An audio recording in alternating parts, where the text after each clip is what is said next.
Hey, what's going on, class? So this will be my video response on the job podcast. Uh, and in the first podcast, it discusses tips for avoiding mistakes in salary negotiations. The main thing that jumped out on me here was first and foremost, not just readily accepting the first, I guess, salary that you get, or salary offer that you get. Unless that's really the one that you had in mind going into the interview, going into your opportunity of getting this job here, that I want maybe $55,000 annually or something like that, and they kind of offer, oh, we'll give you 54, like, oh, okay, yeah, that's fine.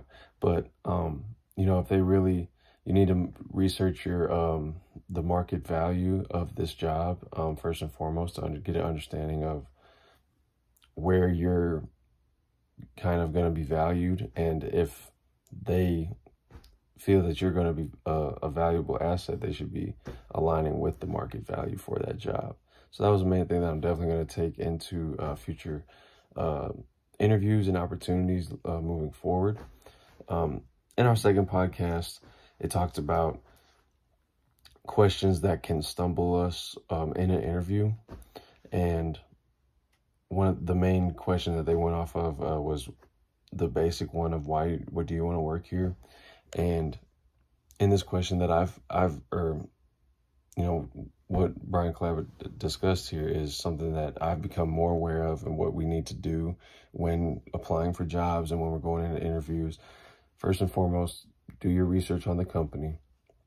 Do your research on the organization that you want to work for, because you want to make sure that their values align with your values. Their code of ethics is something that you're okay with, and the history of what they've shown, not just what they say on paper, because everyone says that they're a good company and they do this, they do that.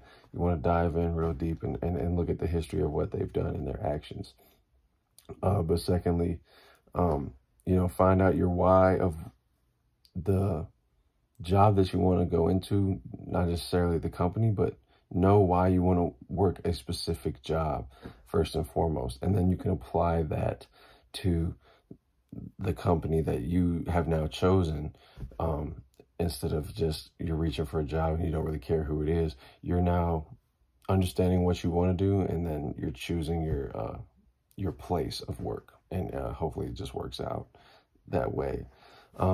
But that's all I got for these podcasts. These actually are really good, helpful, tips and things that we should all keep in mind moving forward in our interviews and in our job opportunities. Thank you.